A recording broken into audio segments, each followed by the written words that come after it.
Duduk manis sambil ngopi manis ngobrol di tongkrongan orang santai tos. Assalamualaikum warahmatullahi wabarakatuh, Sobat Tos. Gimana kabarnya semua nih? Mudah-mudahan sehat selalu ya. Amin. Dalam lindungan Allah itu yang terpenting. Dalam hidayah Allah Subhanahu Wa Taala itu ya yang paling Amin. penting ya. Teman-teman, lagi-lagi kita sekarang mau sharing. Malam ini kita mau sharing hal-hal yang kita temuin di kehidupan sehari-hari lah. Iya. Sesuatu yang kita dengar, sesuatu yang kita lihat, sesuatu yang kita perhatikan, yang itu tentunya menyita perhatian kita. Nah, kayak sekarang nih Mio, kita pengen banget ngebahas nih sesuatu yang lagi rame di sosial media. Tentang boleh nggak sih sebetulnya kalau orang itu koleksi boneka? Oh, Ini gitu. nih lagi seru banget nih. Bener-bener. Bonekamu sendiri, kamu dari kecil, kamu punya nggak koleksi atau kesukaan boneka apa gitu? Kalau aku sih ya namanya cewek ya pasti seneng sama boneka. Tapi ya kan maksudnya namanya boneka ya hanya sebatas mainan anak-anak aja, nyisin rambutnya, pakein sepatunya. Jenis ini Barbie ya? Barbie Bener-bener. gitulah ya kan. Tapi pada masa itu Barbie-nya juga bukan yang bagus kayak sekarang, gitu loh. Barbie yang 20.003 lah ya. Itu pun kebeli setahun sekali juga enggak kadang. Kalau Barbie yang asli kan palanya digeser ke kanan, ke atas, ke bawah kan ya. Bisa gitu. Tapi kalau yang 20.003 tuh digeser ke kiri nggak balik lagi. Patah dia. Patah atau kebalik lagi. Iya. Kalau copot ganti pala charger. Makanya sekarang lagi rame banget nih. Sebenarnya kalau menurut Islam ya, menurut agama kita nih teman-teman, jadi Imam Syafi'i, Imam Hambali gitu ya, beberapa imam sepakat bahwa kalau boneka itu mainan anak-anak ya boleh-boleh saja sebetulnya. Kalau kata Imam Syafi'i. Tapi kalau kata Imam Hambali, bagusnya lagi boneka itu kalau misalkan tidak menyerupai suatu bentuk tertentu tuh makhluk hidup. Gitu, yang bernyawa. Gitu. Nah cuman pada akhirnya kalaupun itu boneka boleh lah gitu kan.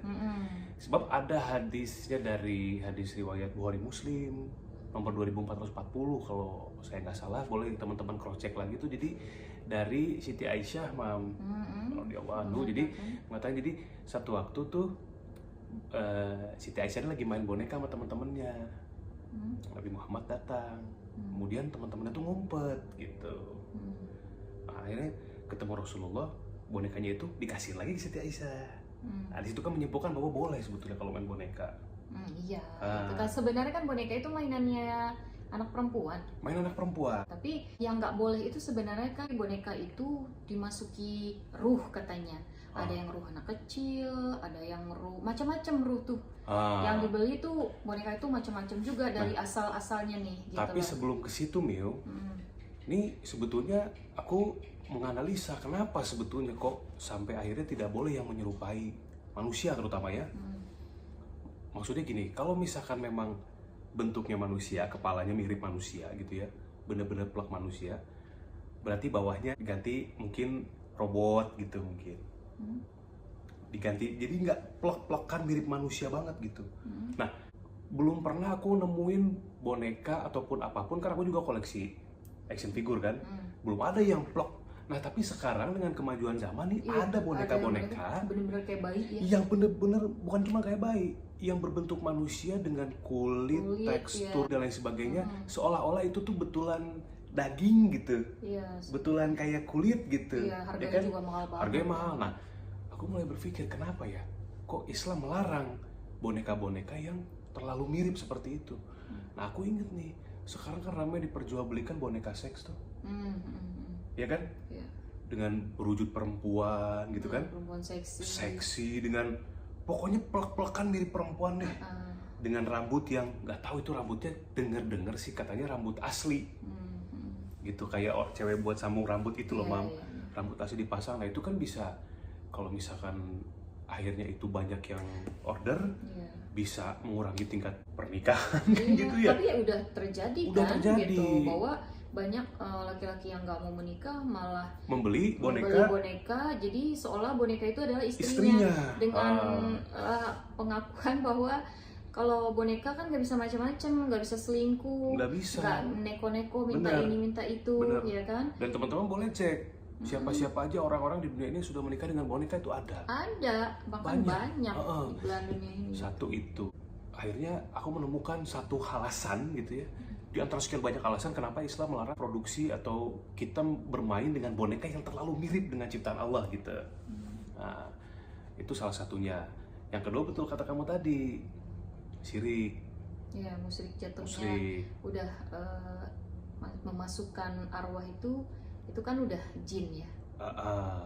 Karena kan orang-orang tuh ada yang berpikir begini, aduh ini boneka pelindungku, aduh ini boneka yang membawa hoki. Nah, itu kan artinya ada satu hal lain selain Allah yang dipikir bahwa itu akan memberikan manfaat. Ya, benar-benar. Kalau misalkan manfaatnya cuma sekedar hiburan, lucu-lucuan, enak dilihat, mengkoleksi boneka A, B, C, D, kemudian jadi mainan, itu masih oke. Iya, tapi kalau udah sampai seperti anak sendiri lah, dia malah lebih mencintai si boneka itu dibanding pasangannya sendiri, kan gitu kan, gitu loh. Jadi dalam artian boneka ini tuh udah menjadi wujud yang benar-benar dinomorsatukan. Nomorsatukan. Gitu. Sebetulnya kalau kita itu kan manusia itu kan innamal a'malu binniyat itu ya. Kalau sekedar lucu-lucuan, ini anakku dalam sekedar konteks bermain nggak masalah, tapi yang mengkhawatirkanlah ketika itu dianggap bahwa boneka tersebut adalah yang memberikan sesuatu kepada dirinya, itu loh Mam. Iya, tapi yang ada lucu. Sekarang berita lucu banget loh sekarang berita. Ada dicari katanya babysitter untuk boneka digaji 10 juta sebulan. Terus ada yang katanya kejadiannya malam tapi nggak bisa tidur karena diganggu sama bonekanya, itu bisa bangunin tengah malam. Ini tuh dunia tuh udah seperti apa ya sekarang. Nah itu tuh bener nggak sih sebenarnya? Nah itu dia, makanya aku bilang soalnya gini, ini kan juga lagi rame teman-teman ya punya koleksi boneka dan lain sebagainya. Tapi kan di sini kan belum tahu apakah boneka tersebut hanya cuman lucu-lucuan seperti yang tadi kita ngomongin di awal, atau memang ada hal lain yang membuat akhirnya boneka itu jadi sesuatu yang kita bilang tadi gitu. Iya, cuman kan ya sekarang udah banyak banget kabar yang miring di luar sana. Ibaratnya setiap postingan teman-teman kita itu ya jadi fitnahan juga gitu loh. Dalam artian kok kayak orang nggak normal, kok kayak orang maksudnya aneh gitu kan. Nah sebenarnya itu apa ya, membuat jadi apa ya, sekarang tuh jadi heboh gitu, jadi rame gitu. Sampai MUI sendiri berkomentar gitu loh. Nah kalau MUI udah berkomentar, artinya ini kan jadi serius gitu kan, Pil gitu. Nah ini sebetulnya boneka ini kan yang berbentuk lucu-lucu ini kan ramenya kan baru sekarang-sekarang nih. Iya, padahal udah dari dulu udah banyak. Baru sekarang-sekarang. Sebetulnya kan selain boneka juga banyak tuh. Kalau misalkan boneka itu dianggap sebagai sesuatu yang akan mendatangkan rezeki, mendatangkan kebahagiaan, ketenangan batin dan lain sebagainya, kalau sudah masuk ke ranah itu kan sebetulnya hal seperti itu banyak. Iya, orang tuh kadang gini, ada yang punya misalkan di dompet gitu Mam. Iya, jimat kan iya, itu kan sebetulnya hampir sama sebetulnya. Iya, cuman dalam bentuk yang berbeda mungkin seperti itu gitu ya. Kamu sendiri dari karir dulu gitu, syuting pernah nggak ada yang pakai kayak gitu? Bukan temen kamu, maksudnya kamunya gitu. Pakai kayak gitu. Pernah nggak dikasih apa sama orang, taruh di dompet, gunanya A, B gitu? Enggak, kalau aku sih alhamdulillah cuman Allah aja lah tempat aku bergantung, karena emang dari awal karir aku juga memang aku udah yakin bahwa Allah yang sebagai penolong satu-satunya.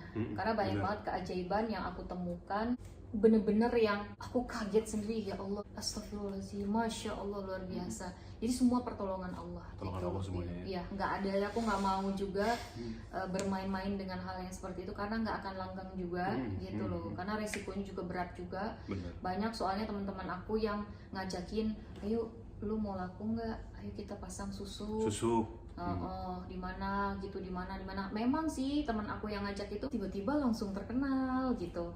Terus kadang-kadang wah dia kok langsung punya mobil mewah, punya rumah mewah gitu, meskipun dari karir dia biasa-biasa aja.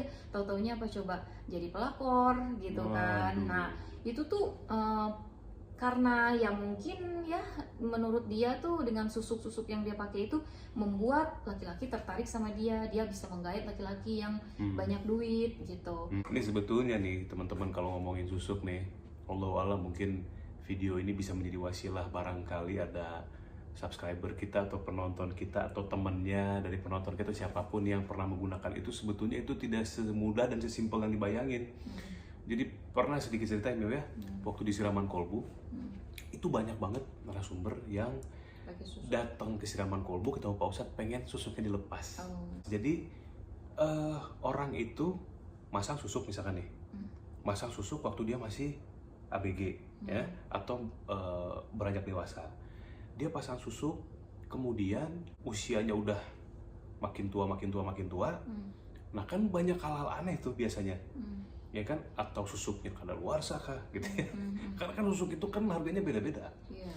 Ada yang kadaluarsa kah, atau mungkin malah jadi balik, jadi mukanya yang tadinya cantik mungkin atau bercahaya, tiba-tiba setelah masanya habis atau karena satu dan lain hal, mungkin ada pantangan yang dilanggar, itu tuh jadi kebalikannya daripada fungsinya gitu. Malah jelek, malah jadi pas ngaca tuh kadang ada penampakan yang bikin dia tuh takut gitu. Nah, begitu mau ke tempat orang pinternya lagi atau ke tempat dukunnya lagi mau dilepas, rata-rata dukunnya tuh udah meninggal. Cuman dukunnya doang yang bisa ngelepas itu kalau susuk gitu ya? Kalau susuk yang setahu aku iya.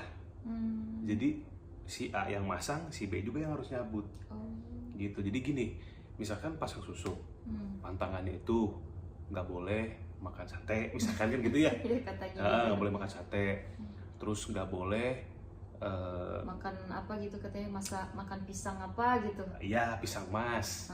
Nggak boleh ngerangkak di tiang jemuran, atau nggak boleh ngerangkak aja melewati sesuatu, misalnya meja nih. Dia nggak boleh merangkak gitu. Misalkan ngambil apa gitu di meja, ngambil udah, tapi jangan sampai dari gitu. Ini di meja nih, kita nggak boleh ngerangkak ke bawah, keluar di sebelah sana tuh nggak boleh. Iya, nggak boleh. Ya, analoginya katanya sih, kalau ngigit sate kemudian ditarik tusukannya, nah itu cabut tuh ilmunya. Gitu. Nah, kalaupun akhirnya masuk ke dalam kolong meja, terus kita ngerangkak keluar di bagian meja sebelah sana, katanya ilmunya tuh nyangkut di bawah kolong meja. Kayak gitu loh. Itu kan pada masing-masing akhirnya orang. Gimana itu?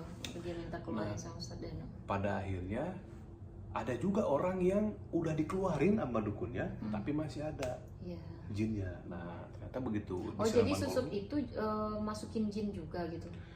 Iya kan, itu kan pakai emas ya, rata-rata jarum emas atau mungkin berlian atau apa. Aku juga nggak begitu paham ya. Cuman waktu di siraman kolbu tuh aku inget banget tuh Mam. Jadi si perempuan ini dia pasang susuk, katanya udah dilepas. Nah, menurut Pak Ustadz tuh itu tuh cuman benda penghantar aja. Jarum emas itu hanya penghantar saja. Yang dimasukin jin? Yang bekerja itu nanti jin. Jin. Jadi masuk bendanya selep dengan makhluk di dalam benda yang dimasukkan. Gitu. Jadi pas masuk, nah bukan si ini mah cuma jadi benda. Jadi benda. Makhluk yang dalam bendanya itu yang akhirnya menyatu dengan seluruh tubuh. Gitu. Nah itu beda-beda. Kadang ya ada yang sosok perempuan telanjang di si perempuan itu. Jadi seolah-olah tuh kalau ngelihat dia tuh laki-laki tuh nafsu aja.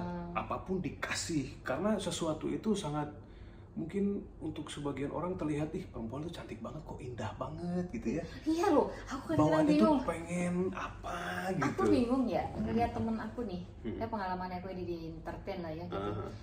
Temen aku kan biasa banget lah mukanya gitu. Apalagi kalau dia nggak dandan kan, buka make up gitu. Kalau kita datang syuting itu kan emang rata-rata belum dandan kan. Terus aku lihat, aku bilang gini, ini orang cakepnya di mana ya? Mungkin kan aku perempuan kali ya. Kayaknya ilmunya itu mungkin untuk laki-laki kayaknya gitu. Terus aku lihat ini orang kenapa kok biasa banget. Tiba-tiba temen aku bilang gini, ya Allah cantik banget ya dia. Aku ngeliat cantik, iya ya.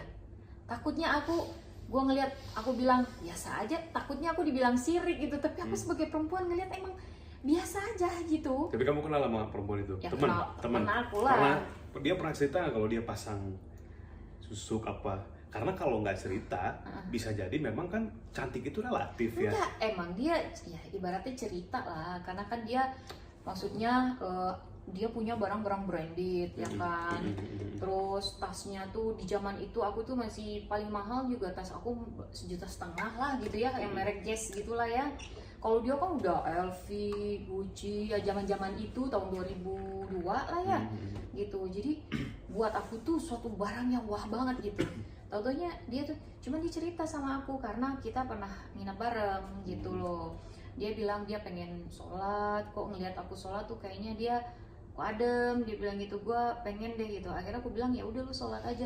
Tapi dia ngerasa bersalah gitu bahwa kalau gue sholat, gue ngerasa kayak Tuhan gak akan terima sholat gue. Dia bilang gitu karena gue pakai sesuatu yang emang istilahnya Tuhan tuh nggak ridho. Tapi gini Mio, ini kita ini lagi ya supaya banyak perbandingannya gitu. Nah, banyak orang juga berpikir begini. Anggaplah kamu di awal entertain, udah Bismillahirrahmanirrahim ta'ala aja, nggak pakai ini, nggak pakai itu, nggak pakai yang aneh-aneh, nggak pakai macam-macam ya. Aku pun begitu, nggak pakai ini, nggak pakai itu, nggak pakai aneh-aneh, nggak pakai macam-macam. Mungkin juga banyak penonton-penonton yang berpikir seperti itu, udah lillahi ta'ala aja. Tapi gini, awas nih, ini paling penting nih. Aku belajar selama 2 tahun ini dengan Pak Ustadz Danu. Jadi gini. Ternyata bukan hanya sekedar kita datang ke orang pinter, kemudian kita membayar mahar, dapat sesuatu yang ditanam, dipasang, atau apapun itu bentuknya ya, untuk membuat kita ini terpancar gitu pesonanya gitu. Tapi hati-hati, sesuatu yang halus seperti, mudah-mudahan lancar rezekinya, nih baca ya, dikasih mungkin potongan kertas, dikasih amalan, itu kan lebih smooth, lebih halus. Kalau orang pintar ketahuan, datang menyan apa dikasih apa gitu ya, benda-benda. Kalau ini enggak, kalau ini dengan sesuatu yang baca ini ya, supaya lancar kerjaannya, supaya lancar karirnya, karena lillahi ta'ala aja gitu kan. Tapi ngomong lillahi ta'ala sekali, tapi fungsi dari amalan itu yang disebutin terus gitu loh Bang. Bekalan-bekalan dari orang tua mungkin. Iya, bekalan-bekalan gitu, itu bekalan-bekalan yang banyak kejadian di siraman kolbu gitu. Ini ada ilmunya nih, ada sesuatu yang dimasukkan. Pernah orang pinter? Enggak pernah. Paling itu aja disuruh baca anu, kemudian diajak ke tempat gurunya orang tua segala macam. Sebetulnya itu tuh yang nggak jauh beda sebetulnya. Tadi kan kita udah bahas benda ya, boneka, kemudian benda-benda yang digunakan untuk susuk seperti jarum dan lain sebagainya. Tapi ada juga nih Mam, mungkin teman-teman juga udah sering dengar namanya jenglot. Pernah dengar nggak? Pernah. Jenglot itu katanya adalah manusia yang mempelajari ilmu apa yang namanya, wallahu alam ya. Pokoknya dia mempelajari satu ilmu lah. Nah, ilmu itu katanya membuat hidupnya tuh jadi abadi gitu. Hidup siapa? Hidup si jenglot ini atau hidup orang yang mempelajari ilmunya? Jadi gini, ada seseorang mempelajari satu ilmu tertentu, kemudian dia tuh jadi panjang umur gitu Mam. Jadi umurnya tuh konon ya, baik lagi nih aku juga nggak tahu wallahu alam, bisa ratusan sampai ribuan tahun. Jadi semakin tua umurnya, semakin tua badannya itu semakin mengecil, sampailah kurang lebih seukuran ini nih, seukuran ballpoint panjang dikit lah. Dengan bentuk manusia. Bentuknya tuh udah kayak tengkorak, tapi giginya tuh ada yang. Kalau aku sih waktu itu pernah lihat gini. Jadi rambut tuh panjang Mio, panjang rambut itu udah ngelipat-lipat, kukunya juga udah panjang, udah mulus tapi kecil gitu. Udah begini Mam, kukunya udah panjang. Nah mulutnya itu tuh yang nggak kayak manusia pada umumnya lah, kayak ada taring gitu ya, kayak gimana lah pokoknya bentuknya serem lah Mio gitu. Serem. Nah itu punya siapa? Ada dulu temen aku punya. Jadi jenglot itu harganya tuh mahal Mio, bisa miliaran, yang asli ya. Nah orang katanya jenglot itu cara menggunakannya adalah dikantongin aja tuh. Kalau dikantongin itu langsung wibawa meningkat, kemudian pesona dan sebagainya untuk lawan jenis, untuk pekerjaan dan sebagainya tuh pokoknya orang tuh wah terpesona aja lah gitu. Kemudian kalau mau apa-apa gampang, dapetin materi gampang gitulah. Tapi dapetin jenglot itu di mana? Ada yang jual juga tuh ya? Nggak tahu nih, temen aku ini emang dia punya barang-barang aneh lah gitu. Oh, bagi orang yang megang itu juga nggak sembarangan orang berarti kan? Atau orang itu juga punya ilmu berarti? Yang paling penting nih, orang itu udah pasti kaya. Ya maksudnya ya, punya duit. Cuman gini, kata Pak Ustadz Danu pernah bilang juga waktu itu bahwa benda-benda pusaka seperti itu biasanya nggak banyak. Jadi biasanya kalau benda ini dimiliki oleh seseorang dan cocok, biasanya stay bendanya. Tapi kalau nggak cocok, biasanya bendanya tuh nggak ada aja udah. Misalkan ada jenglot asli nih, aku beli misalnya sekian M gitu. Tapi kalau mungkin menurut makhluk itu yang ada dalam jenglot itu atau alam seperti apa, dia nggak cocok sama aku atau dia nggak nyaman, benda itu bisa jadi pasti bawa pulang nggak ada. Nggak ada. Kayak gitulah kalau. Nggak maksudnya nggak inilah dia bukan pegangannya dia lah gitu kali ya. Pak Ustadz pernah cerita benda-benda pusaka itu yang betul-betul pusaka itu. Bukan cuman kita yang punya kemampuan untuk memilikinya dengan materi dan sebagainya, tapi juga harus ada kesamaan antara makhluk dalam benda itu dan orang yang memilikinya. Kecocokan. Nah itu si teman kamu itu buat apaan sama dia? Nah, wallahu a'lam buat apaan ya? Mungkin dia juga dapat barang itu turun temurun kah atau untuk apa dan lain sebagainya. Cuma gini, jadi aku pernah main ke tempat dia. Dia ngajak makan. Sebelum ngajak makan dia tuh liatin ke aku tuh, nih jenglot. Aku lihat dan aku pegang. Karena aku pikir itu ya boneka aja etnis gitu ya.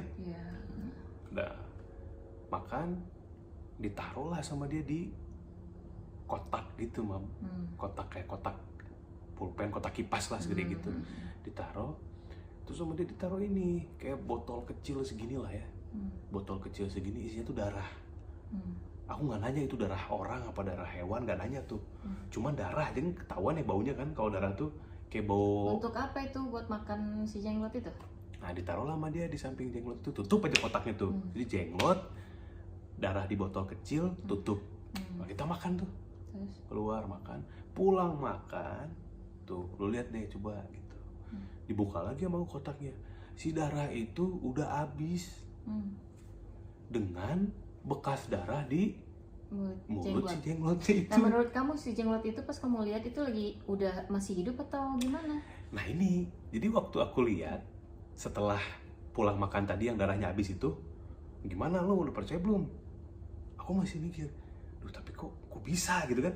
Akhirnya di hidungnya tuh aku giniin Mil. Tapi emang ada anginnya, kayak orang nafas.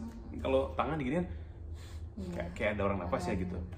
Nah terus yang lebih seremnya lagi nih gitu, beberapa hari kemudian aku ketemu dia liatin masih pakai handphone Nokia zaman dulu tuh. Lihat nih video, jadi di video itu Mam, si jenglotnya itu ditaruh di tembok. Nah tembok nih di bawah kan ditaruh gitu, disenderin gitu. Terus dia matiin lampu, terus dia kasih senter Mam. Si jenglot itu di senter. Bayang gak sih? Ya kan tembok, jenglot dikasih center. Itu dia entah baca apa ya, aku nggak ngerti juga sih waktu itu, gue agak lupa juga. Tapi dari si jenglot ini tiba-tiba muncul, wah merinding banget tuh. Suaranya tuh kayak wah gitu tuh, gede dari jenglot tuh keluar, ya gede banget tuh, gede gitu, kayak Hulk gitu. Kamu tau Hulk kan? Kayak gitu lah, naik ke atas ke plafon. Ke plafon. Akhirnya itu nguasain hampir satu ruangan itu. Akhirnya aku pikir kan mungkin tangan ya, tangan gitu kan bisa dibentuk-bentuk tuh tangan tuh.